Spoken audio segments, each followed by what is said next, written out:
Hi guys, Freddy here, and welcome back to a new series, The Path to a New Edition. You see, back in 2012, Dungeons & Dragons wasn't doing terribly well. 4th edition come out, and while it had aimed to go over to more miniatures based to reap in the rewards that Games Workshop had managed with its war games by selling a lot of add-ons and not just rulebooks, it wasn't turning out to be very popular at all. Especially with the fans who didn't like the way it had gone. The role-playing community really didn't like 4th edition. It's the version that we tend not to talk about.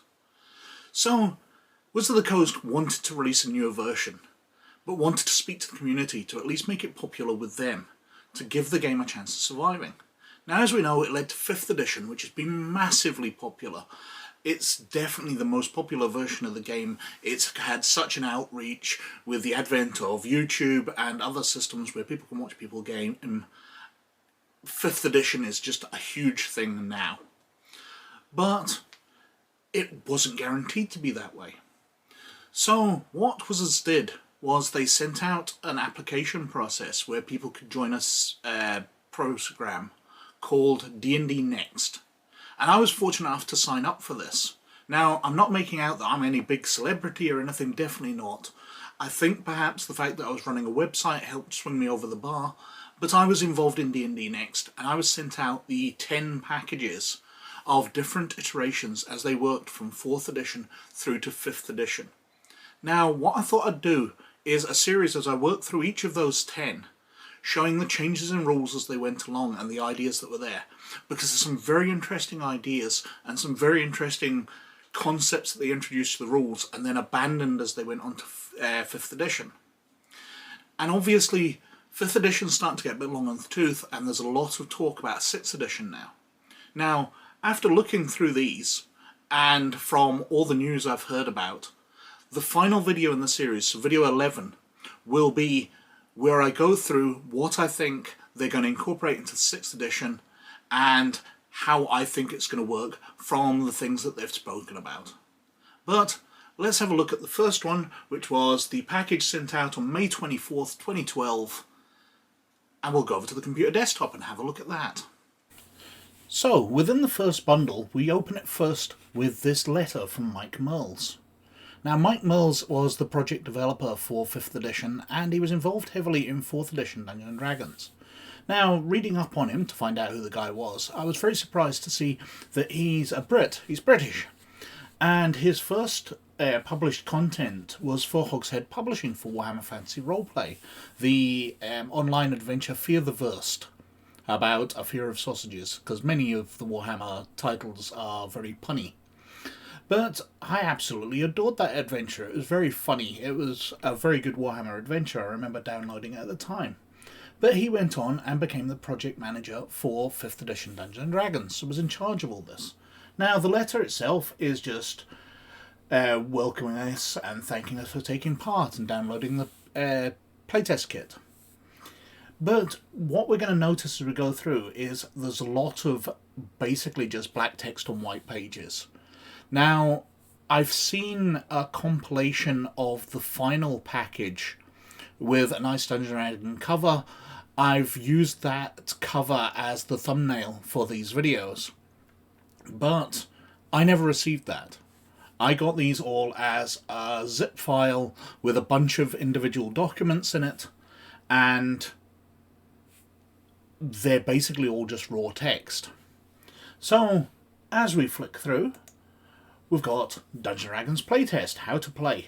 Now, it goes through the basic rules, and there's not a lot different in here. You know, we've got making a check, roll a d20, and add the relevant abilities modifiers. You know, this is 5th edition, this is 4th edition, this is 3rd edition. The rules haven't changed a lot. Going through, we've got attacks, saving throws, we've got advantage and disadvantage, which I think was a thing in 4th edition. No, it wasn't. This is the first appearance of advantage and disadvantage then, where if you've got advantage, you roll 2d20 and use the highest. If you've got disadvantage, you roll 2d20 and use the lowest. So that's a big change. That's a big addition, which we'd never seen before. We've gone through, we've got the standard ability scores: strength, dexterity, constitution, intelligence, wisdom, charisma. We go through time and movement. These are basically the Dungeons and Dragons rules condensed and stripped down a bit. So we've got stealth, how that works, perception, spotting objects. And we've got combat. So we've got rounds, surprise, initiative, all very standard. We've got the different types of actions you can take, where you can ready actions, you can dodge, you can cast a spell. You can search for things, you can use items. Everything is pretty standard, except dying here is slightly different. Now, in 4th edition, you rolled a d20, and if you rolled a 1, you stabilised. If you rolled a 20, you got worse. If you rolled in the middle, it was no effect. There was different reads for the dice, and it wasn't a standardised rule. Whereas in 5th edition, you make saving throws against dying. 3 saving throws in a row and you stabilise. Well, it's slightly different in this version of D&D Next, in that when you're reduced to 0 hit points, you then make death saving throws. If you succeed, nothing happens. A DC 10 Constitution saving throw. On success, you remain dying, yet your condition does not worsen. On failure, you take 1d6 damage. This damage cannot be reduced in any way. If you succeed on 3 of these saving throws, you immediately become stabilised. These successes need not be consecutive. So that's pretty standard for 5th edition. But what's different is taking the damage, because where is it? You die when your hit points drop to a negative number that equals your Constitution score plus your character level. If you're 5th level and have a 14 Constitution, for example, you die when your hit points drop to minus 19. So it's not the modifier which most 5th edition things take. It's actually the Constitution level added to your actual level. So 18 Constitution Warrior at 20th level gets to take 38 points of damage before they die.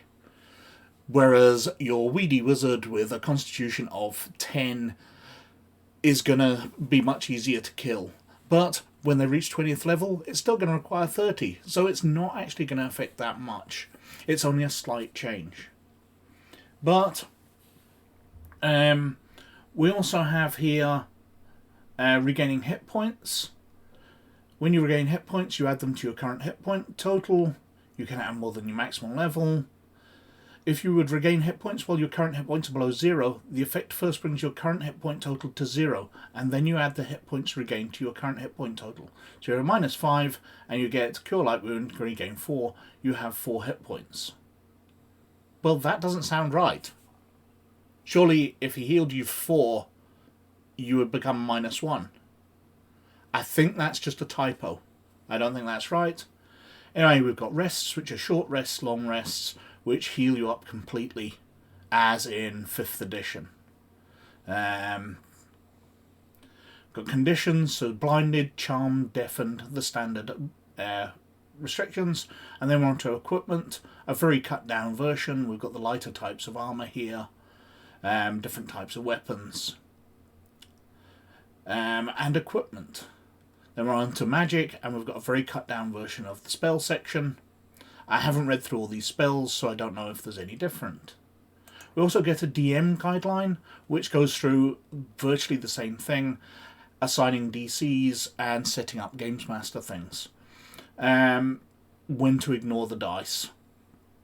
Always round down. Something I didn't know about Dungeons and Dragons is if you're dividing a number, you always round down instead of rounding up if it's above 0.5. We've got the creature sizes, common tasks, very standard rules here. Now, one of the very interesting things about this edition is the alteration they've made to classes.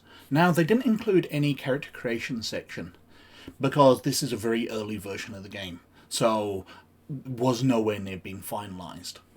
But in Dungeons & Dragons 2nd, 3rd, 4th edition, you choose between your race and your class. So I want to be an elf fighter, I want to be a human wizard, I want to be a gnome paladin. And that's your combinations, but they're always going to be fairly similar. Now for 5th edition they added backgrounds. Now backgrounds are quite an interesting thing, but they do nothing. I'm glad they're there. They made me make one of my most interesting characters. I was creating a character for a Greyhawk campaign, and I created a human monk. I hadn't played a human in ages, and I'd never played a monk, so I thought that was going to be something a bit different.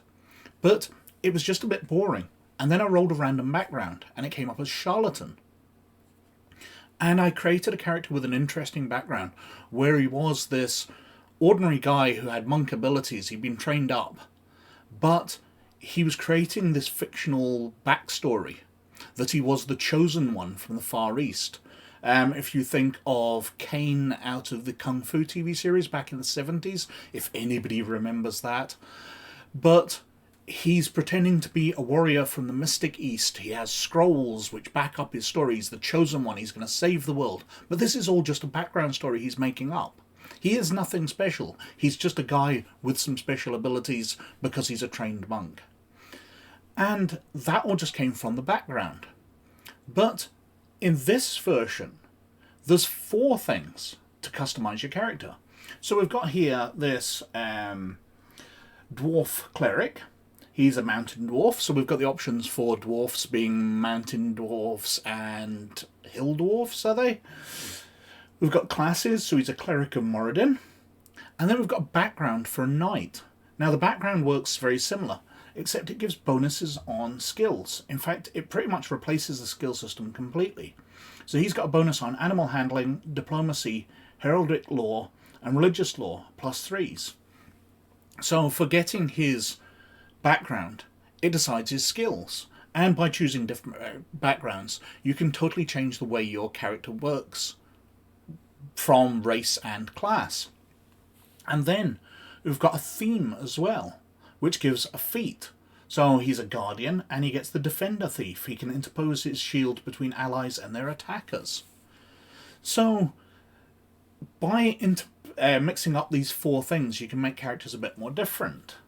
We look through, he's got standard equipment and treasure, spells, racial features, class features, background features, and additional levels here, as he would level up going through the adventures, and the playtest notes.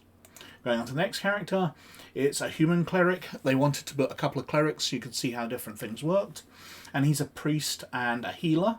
He gains the herbalism feat, and diplomacy +3, insight +3, religious law +3, wilderness law +3. And you can see that by changing these about, you can make your character slightly different. I also haven't actually commented on the character sheet. It's very different to the character sheets I've seen. It's far more condensed at the top, and I quite like the way this cuts down on space given out. It's perhaps not as easy to read as the later character sheets, and I can see why they abandoned it. Although, in the last couple of bundles, they give away a spectacularly nice looking character sheet, but we'll come to that in a few weeks' time. Next up, we've got a hill dwarf, fighter, with a background of soldier and theme of slayer. So he gets the Reaper feat, and he gets those skills, intimidate, perception, and survival. And we've got a Lightfoot halfling, who's a rogue, a background of a commoner, getting animal handling, commerce, and folklore, and a theme of a lurker, where he gets the ambusher feat. So you can see these don't offer much. Every theme just adds one single feat. The backgrounds just add bonuses to the skills, and there are no skills put anywhere else on it. So this was the only place you were getting skills. It was really going back to early versions, so 2nd edition, maybe even before that, where it wasn't being as flexible in you letting choose skills. Now that was one of the features I really liked in 3rd edition, but I like the idea of the backgrounds actually adding a slight change to that, where as you went up levels you might get skill points, but this is your starting point. Class features, etc, etc. And the last one's a high elf wizard. He's got the background sage, so he's got forbidden law, magical law, natural law, religious law, and his theme is a magic user, where he gains the arcane dabbler feat.